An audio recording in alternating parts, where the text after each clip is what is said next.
Here to be a resource person, and also I don't think I'm qualified to make an assessment, although what I can say, the committee is handling the impeachment hearing very well, very disciplined, sunod maganda yung handling nila. Ano yung mga hinihingi po mga sinabihan ng committee?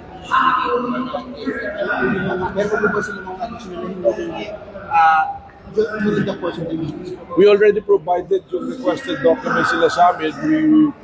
We will be called again to testify on the issue of the threat by the Vice President to the First Family and to the former Speaker. Ano pong pending documents?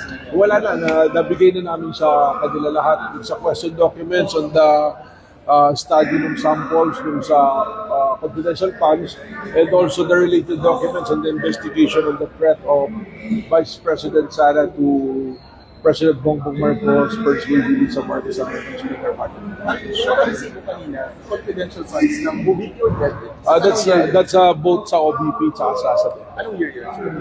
Yun sa 125 yung next 11 days. Hindi ko po narinig.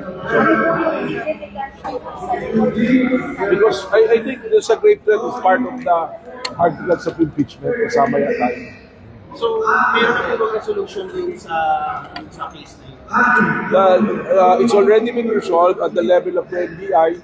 The case was filed already to the Department of Justice, and we're just waiting for the resolution. So, sa April 2, Sir Babalik, We will be coming back again, or because I think subpoena will be issued. And we're already been informed to come back for that reason, yung sa threat to the First Family. Okay? Thank you, Attorney. Okay.